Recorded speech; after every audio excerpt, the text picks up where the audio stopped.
We're live. Welcome to Heart to Heart, our chat with the cast and crew of When Calls the Heart. I'm Amy from Massachusetts, and I have a few of my admin friends with me today. I'm Lori from Mobile, Alabama. And Marg, over talking Lori, Marg Stark from San Diego, California. And we are so pleased today to welcome the actor who brings us Hallmark's hero from Hope Valley, the funny, heroic, and seemingly hatless Mountie Nathan, Kevin McGarry. Welcome, Hello. Kevin. Thank you for having me on. It's a pleasure. So glad you could be here. So the whole hat thing, we all want to know, you had some issues with the hats this year. It didn't fit, and you had to send it back, and somebody Shot shooting off at your hat. Yeah. Was that intentional, or was there a deeper meaning to that? I thought there's a deeper meaning. I guess we could interpret there's a deeper meaning that he's I don't know. There's a piece of him that just keeps, he's not fully put together. I don't know. I'm trying to give you a deep answer here. I think honestly, a couple of the scenes we did would be difficult to do with the hat on, especially that horse chase. So we had to figure out how to get that hat off. And I thought it worked great. Actually, that was Neil's idea, that he's going to shoot your hat off. I was like, that's a great idea. So we had one of the guys, Martin, with a little string to pull the hat off when it got shot.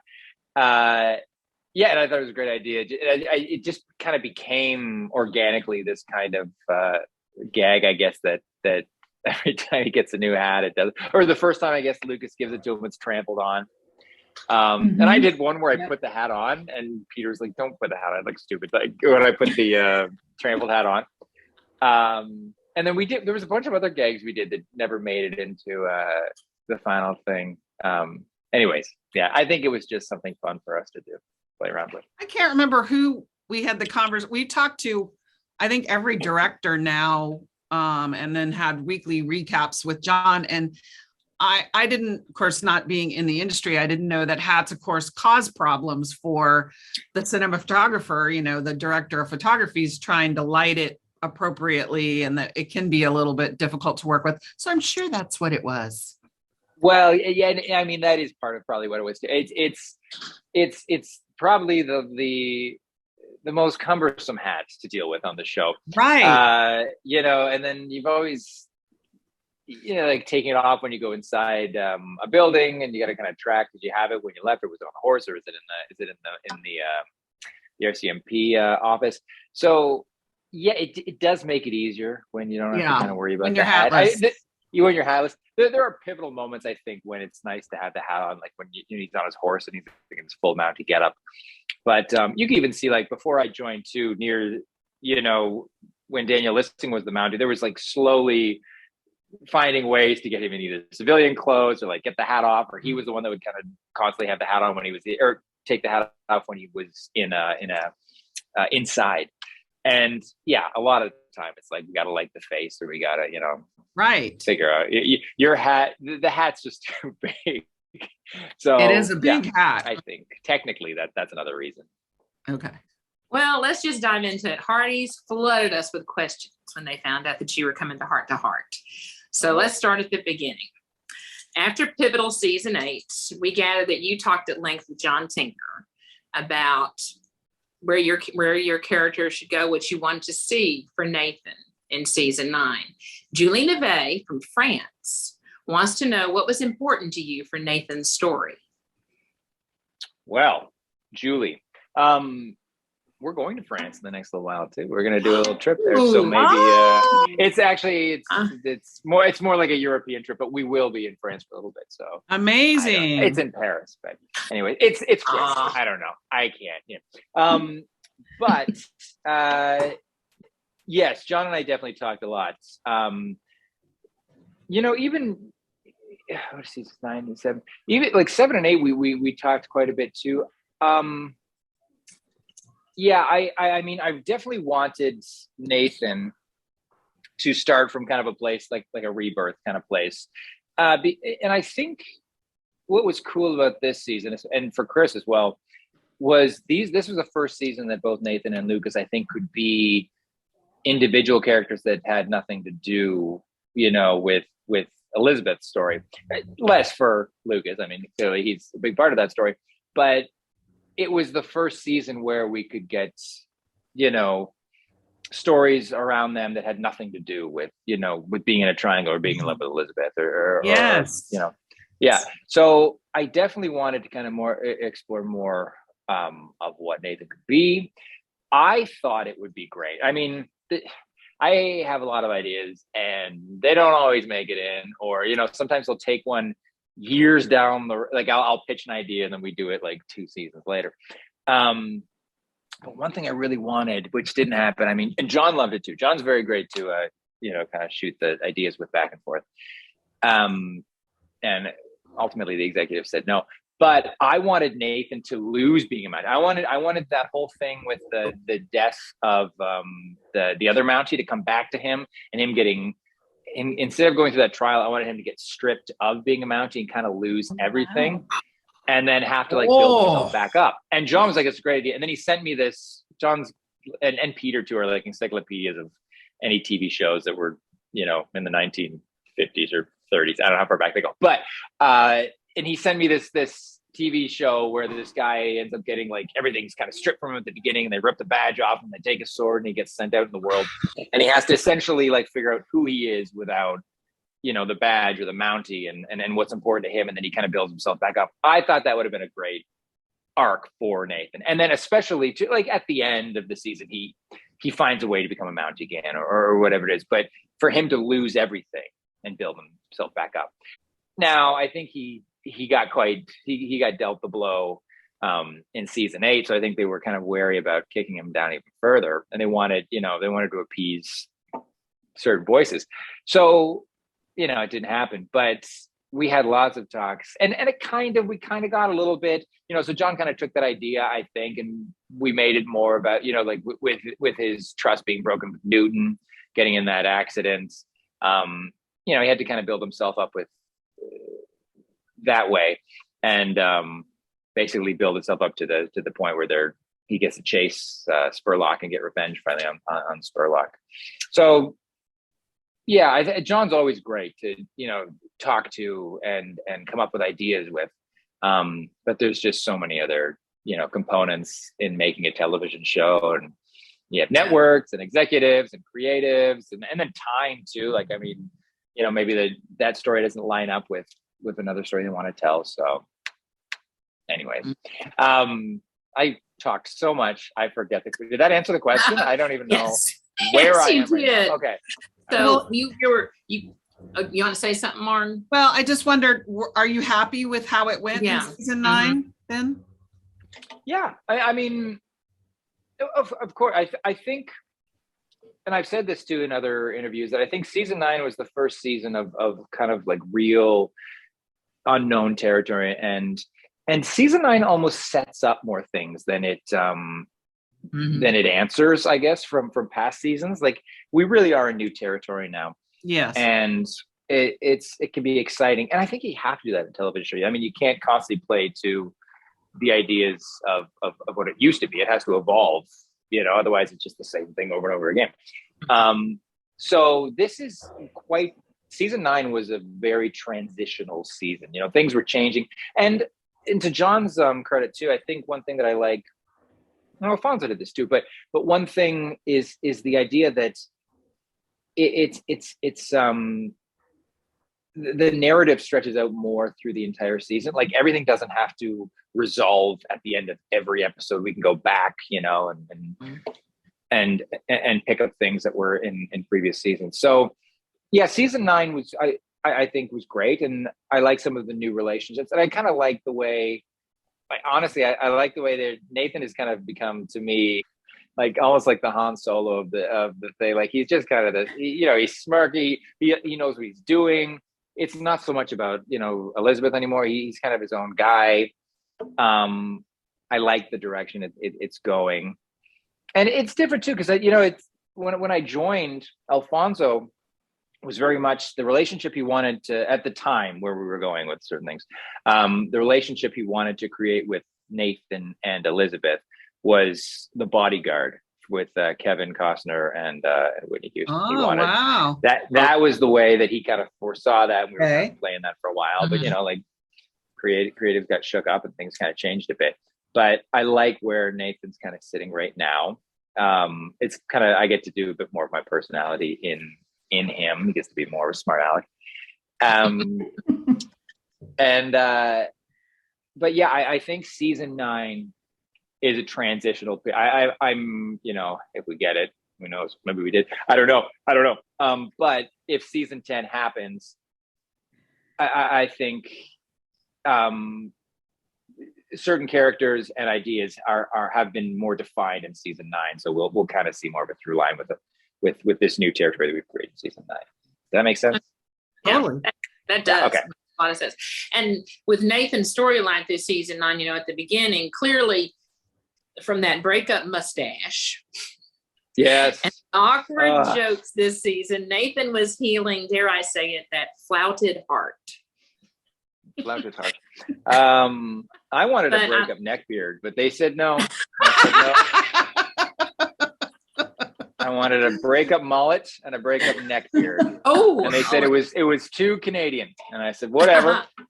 But you know, it was really cool that, you know, that I'd say cool, but it was interesting that they gave Nathan a bigger injury than just that broken heart. So it felt like we could empathize with him without dwelling on all the heartbreak, that a broken heart. Right. So was that your sense of that concussion PTSD storyline?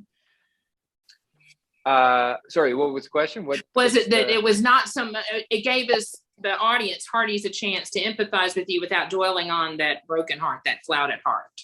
Right.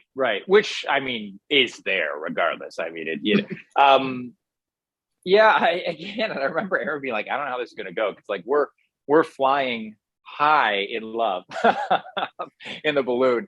And then you get into an accident right at the end. Oh, yes. Yeah.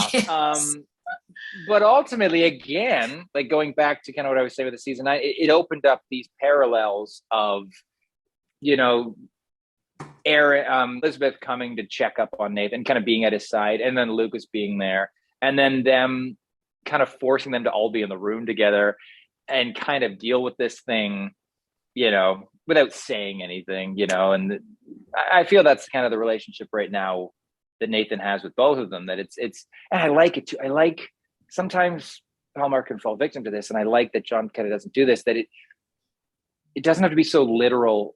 You know, we don't have to say exactly what we're feeling all the time. Like they can have a conversation about ice cream and you know kind of what's going on, you know, or I mean, and that's kind of what we did with Alfonso too, when Nathan and Elizabeth had that conversation in the cabin, you know, and he's, you know, mad that she went out there and put her, because he's in love with her, but at the same time he also knows what, like, and they didn't have to, we know what that was about, you know. And I love scenes like that are loaded. So I think, you know, that again, the accident is the beginning of his arc. Like I said, like I wanted him to fully be not a Mountie, but I think this was the beginning of his arc to build himself back up again. But at the same time, the device also, you know, brought Elizabeth and Lucas into his life and showed that they care about him, and, you know, and then in turn, you know, he's working that he's okay with them as well. And, you know, it takes time. And I one thing I really wanted to be careful with was that I didn't want the idea that everything was going to be so fine with all of them, like right away, you know. And I get that, you know, executives and other people were just like, we gotta make sure everybody's happy. And I'm like, yeah, but it's just falls against what we just played in season 8. Like, I mean, you also got to respect what happened. So, you know, I think things are moving in the right direction with everyone. I think John's very cognizant of that. Yeah, I think it was a great device to not only build up Nathan, but also kind of, you know, start those relationships in a healthier place. That's reality in real life. It takes a while to get to that point. And isn't it more fun watching that? You know, like it really has been fun. It is. I like people that aren't, that, and I've said this before, that, that don't make the perfect decisions and have to learn from it. I mean, isn't that the reason why we're watching the thing? Somebody's perfect all the time. You're like, well, of course, they did it again. Like, it's way better to watch somebody, make the wrong decision, have to learn from it and come back. Like, that's the whole point of like watching morals and lessons on television shows, right? So anyways. Yeah, no, we've been talking with John a bit this season about the whole hero's journey and trying to help Hearties understand why sometimes they bring these characters to their knees in order to build them back up. And a lot of our favorite characters this season sort of experienced that. But of course, all of that led to this triumphant, ride of Newton and Nathan back together, and catching Spurlock with that amazing rifle trick. Joyce Margaret Keeler of Los Angeles wondered how long it took you to learn that snappy reloading move. Joyce, everyone wants to know. They want to like show us the outtakes of like you screwed up. I got that right away. I'll tell you this. We did hear you got it very quickly.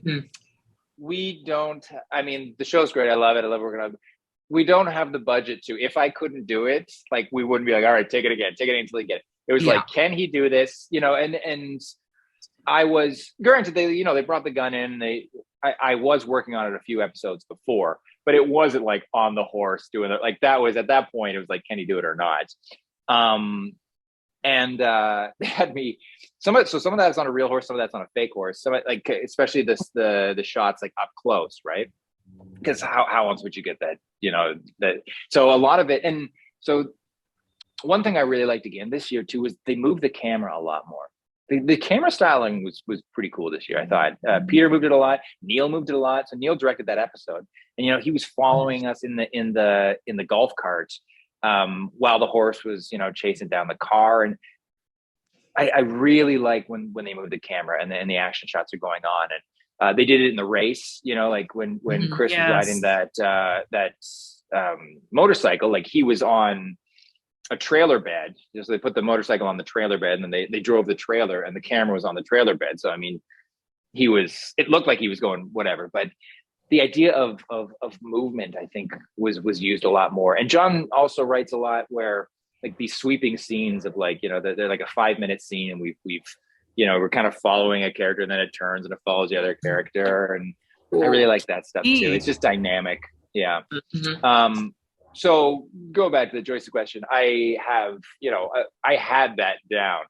And even that little last one, when I kind of show up, but I'm like, get out of the car. I was like, can I put one more spin? I feel like he'd spin it again.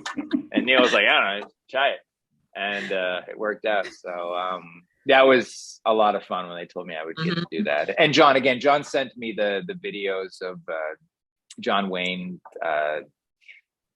It's John Wayne kind of thing. He's like, yeah, right. And the rifleman, he's like, do you think you could do this? If I write this in, do you think you could do this? And I was like, yeah, of course. Always say yes too, by the way. Yeah, then learn it right away. That's an actor thing, right? You have to just say yes and then figure it out. Say yes. He did talk about one thing, and I do wonder, like, and I don't know if it's gonna happen, but at one point there was kind of like a death-defying jump too that they might have had to do together. That was, and we were talking about like ways they could gain trust. And this kind of like almost maybe like a water jump or something where it had to be and they both had. Where you both had to like oh boy, but this idea, this kind of bonding thing where it's like, do you trust me, and they kind of go, we need to see that. We need a water jump. And I hope we need a water jump.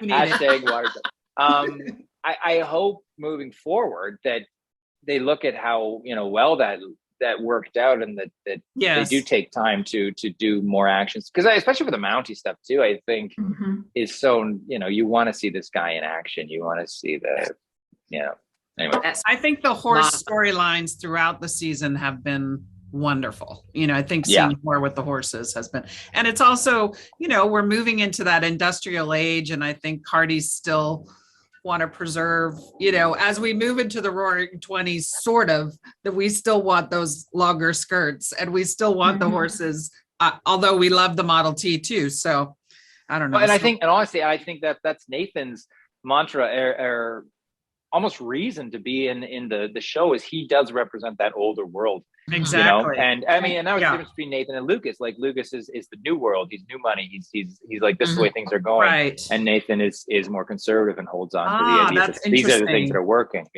And that's the biggest difference between those two guys, I think, really. Yeah. Cool. Yeah. Very cool. Yeah. Well, Hearties, I think they had a hard time envisioning how it was going to work with two leading men as the story moved on, because they didn't want, the Mountie is such an iconic part of this story. And so when Elizabeth chose Lucas, it was like, how is this going to work? So I wonder if you could just talk to us a little bit about, from an actor's perspective, it must be weird. You do the Mountie and the Red Surge has this kind of Prince Charming kind of feeling to it, which is, I really believe that was part of the reason why it caused as much of a reaction as it did. Because I think all of us from childhood saw those Cinderella images, and so we expect that that's going to work out. We expect that's what we're going to see. But, that's must be hard from a actor's perspective, because who wants to just be the icon? You need to bring so much more humanity and so many layers to it. Talk to us about that dilemma. Well, I've always tried to kind of make Nathan more human than a caricature of Prince totally. Charming, as they say, Prince Charming. And I think him being flawed in certain ways is great. It's leading man. I honestly don't think there's a leading man on the show anymore. I think at the beginning it was Daniel and Aaron, or Jack and Elizabeth, but this is really Elizabeth's story. This is her world where we are in, and Lee is just as much a leading man as Lucas and Joseph.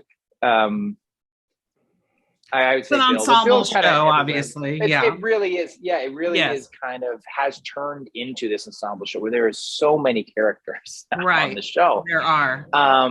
And it really, and especially for the Hearties that have been watching this for, 9 years, the world is always through Elizabeth's eyes. Yes. You know what I mean? So,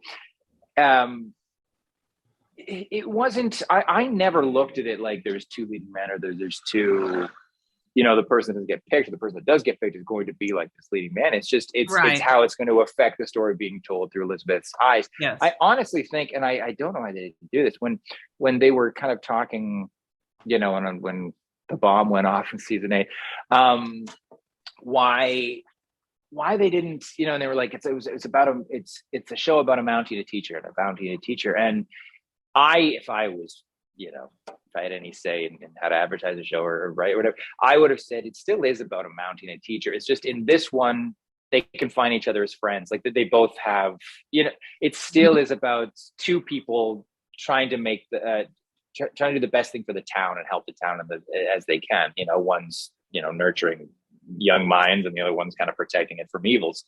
And they could have been like, it's just that the Mountie and the teacher in this one, are friends, and they can fight each other, they tell each other problems, and they go out and, and she has a relationship with Lucas, and he's, doing whatever he's doing, dealing with raising a child would be his biggest thing.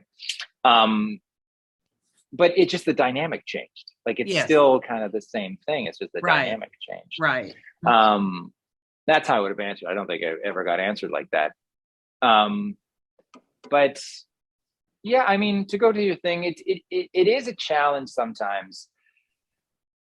And I think this is just thing about TV sometimes too. Like, TV is always underwritten. It just has to be. There's, you've got 45 minutes to tell a story, and you've got to put, especially in art show, you have 20 characters in it, and so as an actor, you're kind of looking for these nuances, these tiny little things you can do to maybe say, oh, there was something a bit more to that line that he said, or the way he held himself there.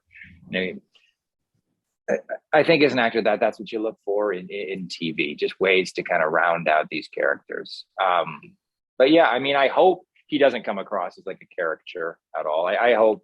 Oh goodness, no! I don't think he does at all. I I think there's this Right. image of Red Surge, and there's this image of what a Mountie is. And I love that you're playing with it and that you're making it your own. But I'm always aware that there's kind of this different relationship that people have with it, maybe because it's law enforcement, or maybe because it's just such a striking visual, the Red Surge, that I think that's one thing too. It is Yeah. such a striking visual. The Mhm. the Red Surge on the horse with the hat. And, Yes. like it is. It's like I mean, iconic.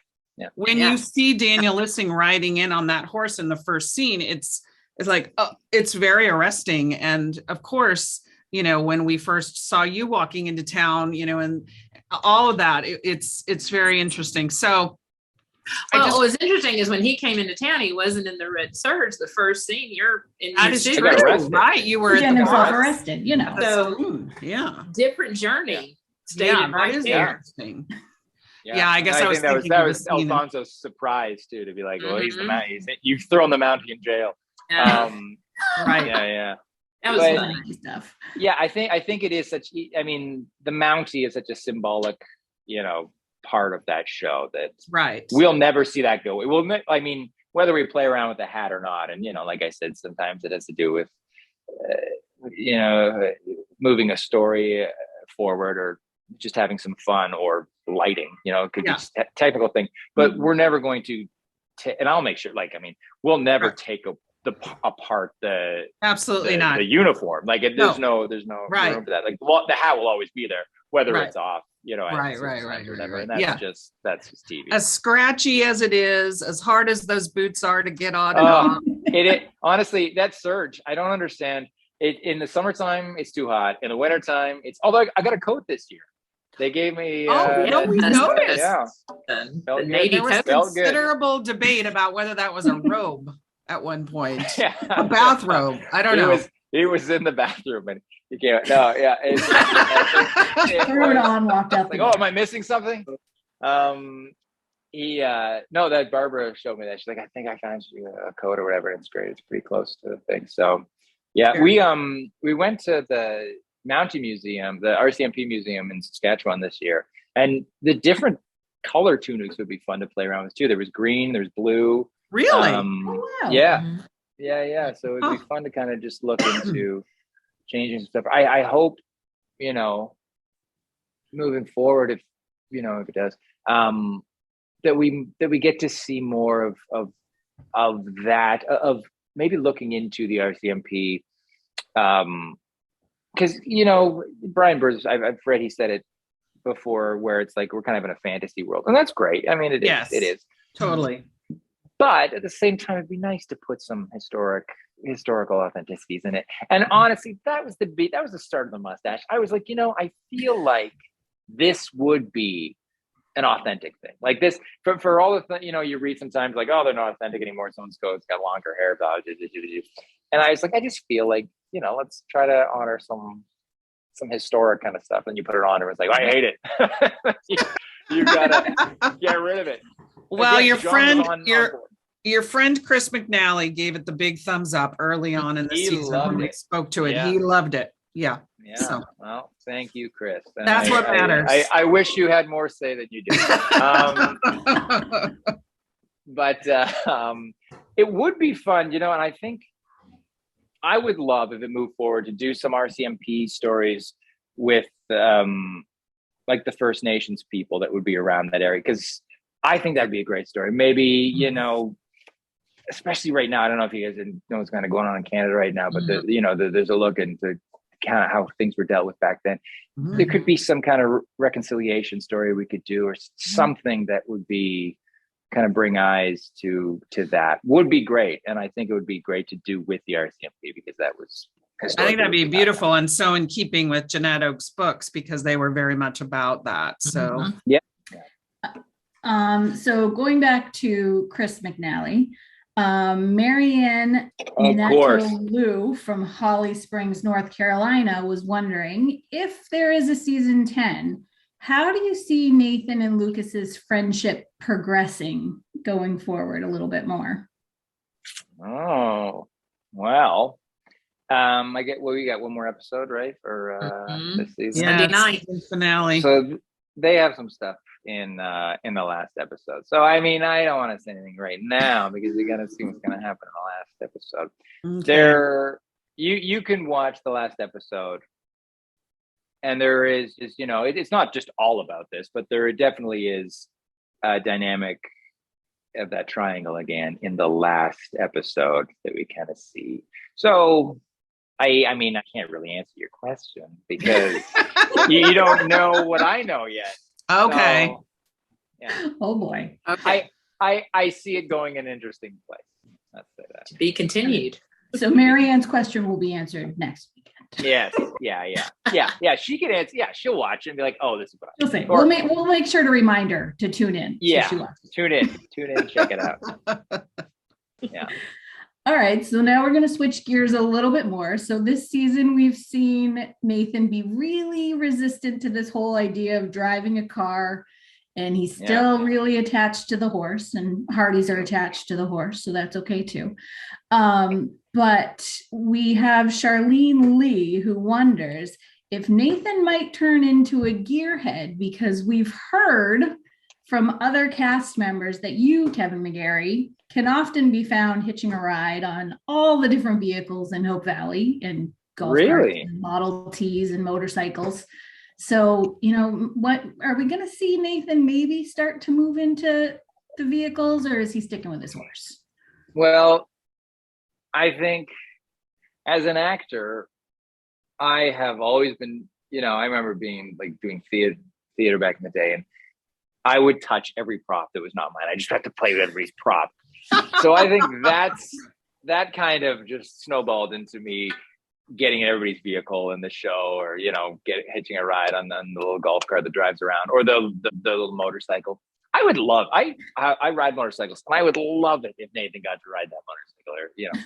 But I will say that those the vehicles on the show don't go nearly as fast as what that horse does, and shooting both the race and the scene where he's like chasing Spurlock. Mm-hmm. Like, we had to figure out a way to slow that horse down. It was going to chase every time. It would just boom past that motorcycle or the chase after Spurlock. Like, we had to figure out a way during that scene where I'm riding, and then he's that moving shot. The horse had to start the car had to get a clear head start, and they're like, "Okay, get the horse," and then just catches up so quick. So Nathan is on the fastest and most useful mode of transportation right now. As an actor, I like to play with everybody's props. I think it's fun. I get in trouble a couple times, but I think Nathan, he didn't learn this season. I think that horse and him are kind of if you were going to buy the Nathan action figure, that horse would be included in the package. I think it would be great to see him on a motorcycle. But I don't know. I think that needs to happen in season 10. Yep. Do a Steve McQueen jump or something over the river. Oh, wow. Well, there's 2 water jumps. There you go. There you go. You're right. Hide it. Wow. You're right. Hashtag water jump season 10. Oh my, it's going to show up. All right. There's great impetus now for all of it. I love it. So we've established that Nathan kind of holds back time, and that seemed to be a theme all season with Nathan. So Allie just called you dad, but yet she's on the verge of young adulthood, and she's pushing Nathan to get married. We saw that in the previews, but you told Faith you're not ready for that yet. So should we have another season? Do you imagine that Nathan would forestall romance, or would we see a potential mother figure for Allie? If we're mentioning names, Maysu, Faith, what do you think? He is the eligible bachelor right now, isn't it? I mean, there's 3 ladies you just mentioned that. Oh no, Maysu, Faith. Hickam, you're right. He's more of an eligible bachelor. He's the mayor now. He is the mayor, and he had a thing with Faith too at the beginning. They were making googly eyes, weren't they? And then he spent that whole time with Fiona. Yep. Oh yeah, you're right. Oh He's yeah, putting himself But out you there. shared Watch the Dewey Bachelor's Buttercake, about so You're right. yeah. What do you think? I would hope that whatever happened in season 10, there was no decision for Nathan to settle down purely for the fact that Allie wants a mother. I can't see it in his character that he would do that. I think it would be much better. I think there could be and it could have been this season, but whatever. I think moving forward, I would love to do. I think there's comedy and there's truth in a single dad trying to raise a teenage girl, especially when she's starting to have feelings for a guy. And that we played on that a little bit when they were on the swing together. And he's like, well, you don't have to be dating, you be friends. I would love it if Nathan maybe had to like chaperone Allie's first date or something like that. It just something so awkward for him to do and not know what to talk about. Especially since he's calling him Wolfie now. I mean, I know. Wolfie. That really, she's just hiding her. You know how she feels about Robert. Come on, we all know. God, Wolfie. Yeah. Wolfie. I'm sure that's not a name. She's trying to be cool. She's trying to be like a hockey name or whatever, the old Wolfie. But she's got the hot spot, I'm pretty sure. So I think more right now it would be fun for Allie to kind of go through like a first love and Nathan to be there and almost have to seek out advice because he's figuring things out as well. I do hope. I mean, there are sparks for sure happening with Nathan's love life going on. Everyone thought it was gonna be one way, and then all of a sudden this new kind of spark happened, and then there could be something else still coming. But I said at the beginning too that I really didn't want Nathan to be in anything this season. I think he really needed like a season to heal, from kind of going through all that stuff. And I thought if we rushed him into anything, now that doesn't mean that a couple of sparks didn't happen here and there. But I wouldn't be opposed to seeing things develop in season 10 with somebody. And there are lots of eligible bachelorettes in the town, and we have amazing actresses that play them all. So it'd be great to, act with any of them. But yeah, I mean it's a mystery to me too at what's going on. No one's talked to me about where anything might go yet. So stay tuned. Stay tuned. Well, we were talking about Allie, and Jada really impressed us when she came on I can't even say it right now, Heart to Heart, and spoke with us earlier this season. How much experience had you had working with child actors before When Calls the Heart? Agnes Hayhurst from Homeworth, Ohio, would love to see more scenes of Nathan and Allie in upcoming seasons, please. Well, most people call me a child actor, so I've had lots of experience working with myself. I've said this in other interviews too. I was there. They brought me in for a chemistry read with a bunch of little girls who were going to be playing Allie. And there was something about Jada right away, and everybody kind of knew it. Mike Roll was running the session at that time, and he was like, "Yeah, you guys just play really well off of each other, and I think there's something really special in her." And I think it's just been really, I don't know. I haven't really had this experience in my life that I kind of got to watch Jada grow up as an actor. I got to see her, and also as a person too. I don't have any kids right now, but that I know of. No, I know. But no, no rumors, no rumors. Don't start the rumor. But it's just been really great watching Jada grow up, and find her voice, and I'm sure she's going to find a stronger voice as she gets older. But seeing her, I don't watch myself a lot, and I don't go back and look at things, but every now and then people will like put clips or whatever, and I'll see them. And I forgot how young Jada was when she started this show, and how old she is now. And seeing them trust her too, and give her material that is really quite adult, and seeing her deliver, and how much her family cares too. Like, I know she works on the stuff at home with her parents, and they facilitate kind of the performance that we see. But I really, it would have been nice to have a couple more scenes with her this season, for whatever reason. Again, there's just so many characters, and different storylines get leaned on a bit more. But I remember doing that scene with her on the bench when she calls me dad, and Aaron called me and was like, "This scene is going to be a favorite one. I guarantee you guys. It's really sweet." And do you know what? I think that might have been the most natural I've ever felt acting with like a kid. Like I don't know, she's a teenager, but acting, it flowed very well, and I felt like Jada was there with me, and it was just very professional. I wouldn't even say that it was like acting with a child actor. Like, she's just really come a long way, and I can't wait to see kind of what she does in her future. She'll have a great career. No doubt about it. No doubt about it. And it's y'all did great.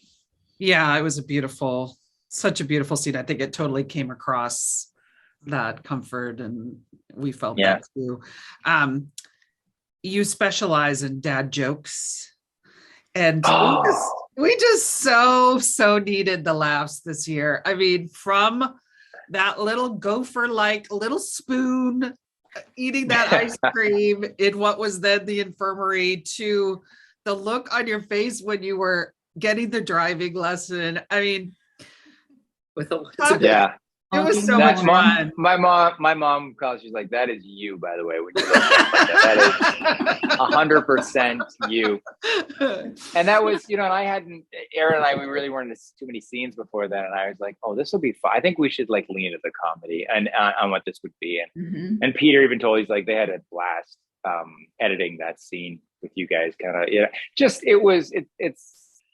Honestly, I mean, they're not there, but it's kind of what like rom-coms are made of, where it's like they're just two separate people. Like, they have different ideas of what to do. One guy's like, I want to drive. Like, when do we start? And she's, going at it first. You got to do this, and then the second. And like your nightmare DMV, Yeah, exactly. And then slowly getting on each other's nerves. It was a lot of fun. I'm glad they're leaning into the dad jokes too. Yeah, so I thought that was a good Hearties one. do hope that this show never ends, but as an actor, we can imagine the prospect of playing one role for a long time is a bit of a blessing and a curse.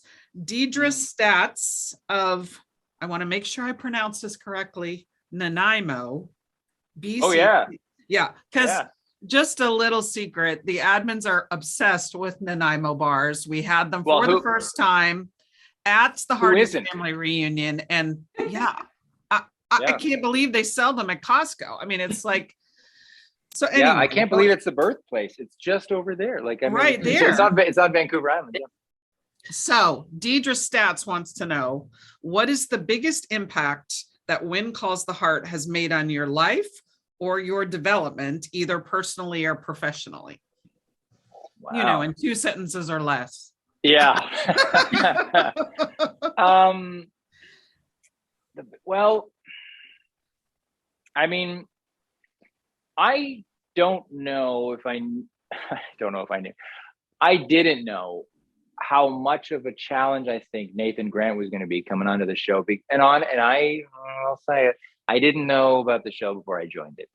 I didn't know that I was kind of coming into a beloved show, honestly, coming in as a character who, not the replace. Well, it was a replacement Mountie, but also coming on to the show and playing a Mountie after such a beloved Mountie left the show in precarious scenarios. Big boots. Yeah. Oh yeah. I got all these messages, and I really kind of, had to